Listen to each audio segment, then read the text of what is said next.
What's up guys? Today let's take a look at Sexyice VERMIN series, and this is the third bug creature from the Sexyice VERMIN series line. The first is Mantis Girl, the second is Manticora, which I consider to be the best figure of 2025. And as for Ant, I think the design is still very good. There are a few aspects that's not related to the articulation that I'm not a huge fan of. So yeah, without further ado, let's take a look at the figure. First, let's take a look at the figure itself. The first impression is the figure is really dark. Like, you can take a look at the comparison with Manticora. With naked eyes, this is slightly lighter in terms of the gunmetal. Like, this is very much dark gunmetal, and it looked like just a solid piece of color, but there's actually a bit of a color difference. You can see the shiny black here, and there's actually line work, but they're also using shining black paint. The eyes are painted using shining silver, very bright silver, and you can see the back, the spine is also shiny, right? There's a couple of places, for example the joint, but overall this figure just a solid piece of dark gunmetal, which again I'm not a huge fan of. I wish they add a bit of accent. For example, the line work on Manticora is orange, right? They should do, well, in my opinion that is, I think they should do red line work to make it pop more, because right now there's no color separation to speak of. With naked eye is okay, but on camera, like, this is just a blob of gunmetal black.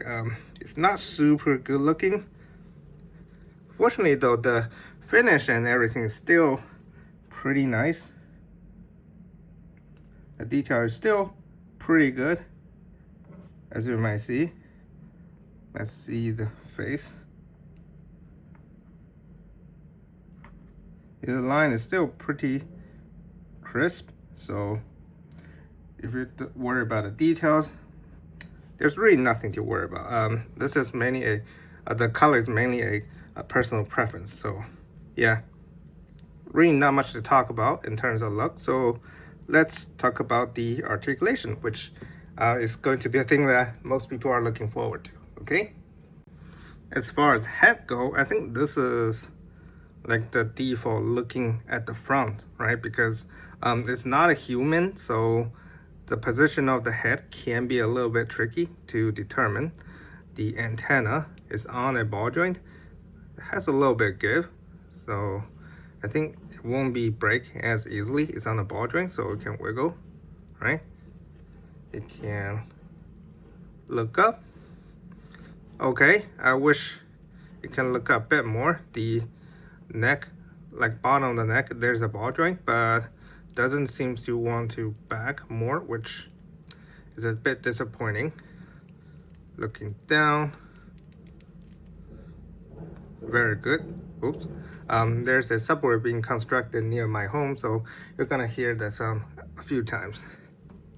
Rotation.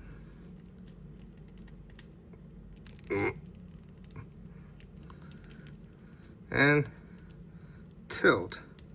Tilt is actually pretty limited because they cut the neck really high inside, which I don't think is necessary, but at least there's no significant gapping. Also, I also think that they should cut a bit more at the back of the neck so he can look up a bit better, right? Right now it's not bad, but considering that I'm just going to use he. He's gonna on his 4, oh no, on his 6, he should be looking up a bit more. All right, the shoulder pad is double ball joint connected at the back, like some of the 4 Horsemen figure. Okay, can move pretty much everywhere you want. Shoulder, this is a ball hinge, can raise way over 90 degrees, and it can rotate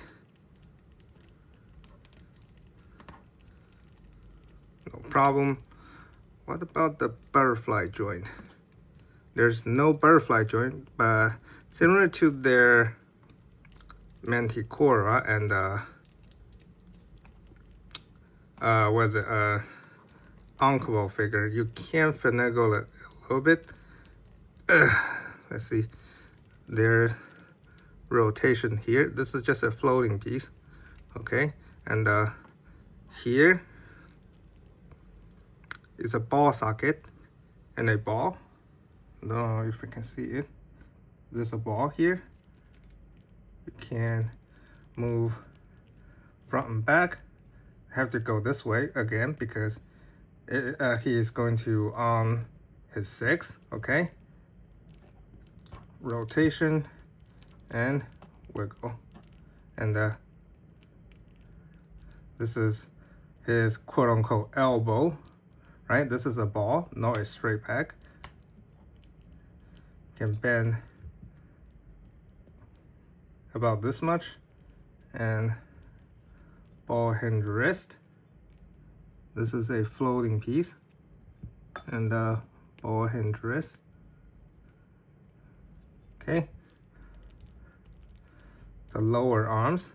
This is just a ball socket, not a ball hinge, okay? So if you want, you can take it off relatively easily, and it can rotate and wiggle at pretty much all the direction except for the front. At the front, only about this much. Here is the same. Here is a ball joint and a ball socket, so can front and back, left and right, rotation. Okay. This is also the same elbow joint at here. Can bend about this much.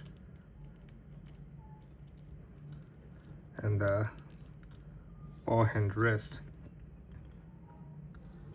Okay. Torso, there's 3 cut, right? 1, 2, 3. Crunching forward. This side has a little bit here and a little bit here. Right, mostly it's gonna be on the waist, right? Like 99% is on the waist. Can crunch back. Not much, but still not bad. Side. The very top has nothing. The middle has a little bit. The bottom also only has a little, so tilt to the side is going to be pretty limited. Okay. Rotation on the top. Yeah, very limited. Midsection, there's some interference, but you can do it. And on the bottom, you can do it pretty freely. So yeah, in terms of torso articulation, you are mainly relying on the waist joint. Okay, for hip joint, there's something you need to be careful when using the waist joint for ab crunch, because it's a similar case with Anard's morphic body. Like you can see, if I kick the leg forward, I can only crunching forward this much because the leg is interfering with the lower part of the abdomen. Okay, so what you need to do is do the ab crunch first, and then use the hip joint, because this is a ball joint here, so there's some give. Okay, all right. For hip joint, like I said, kick forward this much, kick back, kick to the side about 90 degrees, kick back about 50, maybe 60. And if you're using, if you kick to the side, you can keep way above 90 degrees. So That's good. Rotation. Okay, 360, no issue. Double jointed knee. Great looking knee and good range. And there's one ball hinge here. Can rotate and hinge. The second ball hinge here. Rotate.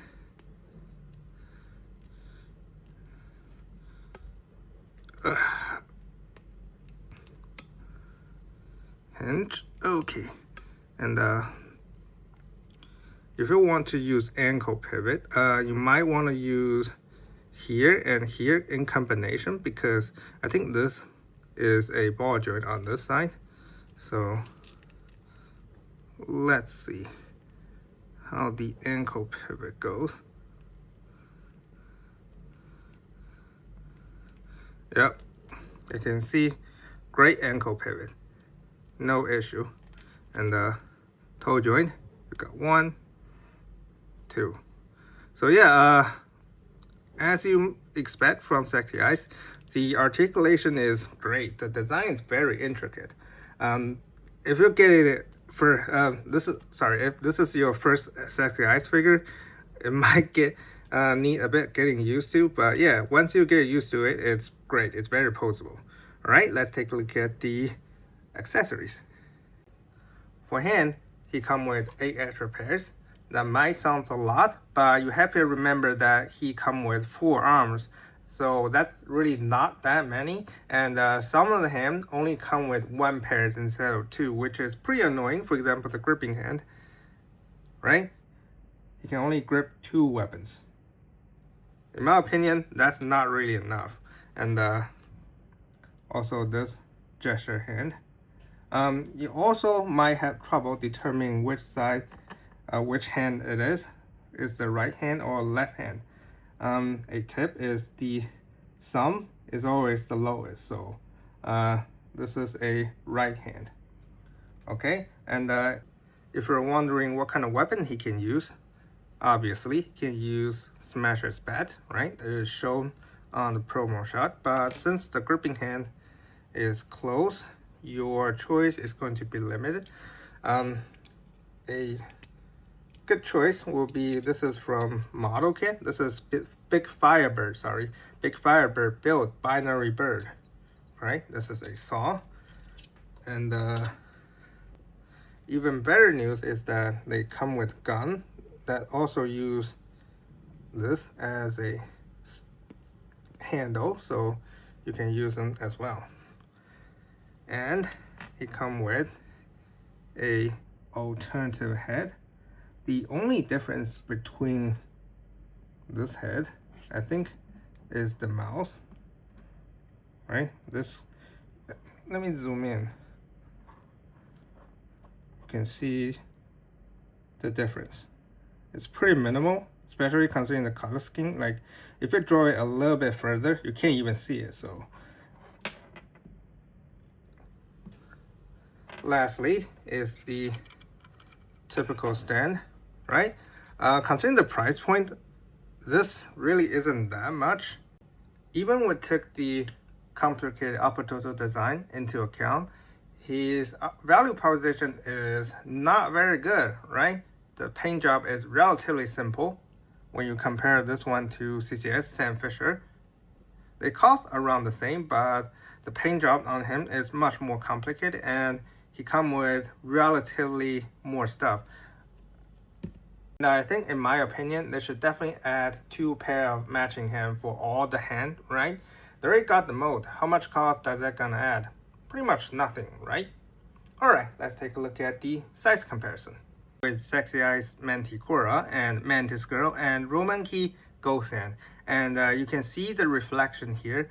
Ghost Hand, well, it's not nearly as articulated, but the paint job, the metallic paint on it is just really, really nice looking. I think this is one aspect that Sexyice could improve upon. Alright. With Smasher and Zata Warhound. With Sexyice Sam Fisher, Moffat Solar Suit Superman, and Amanda Yamaguchi Arkham Knight Nightwing. with UPF Arkham Knight, Stone Arena Nash, and McFarlane Toys T45 Power Armor. So yeah, in terms of design, I really don't have much to complain. I think the neck could be a little bit better, but yeah, everything else is pretty good. Like, if you want him to on his floor, like this.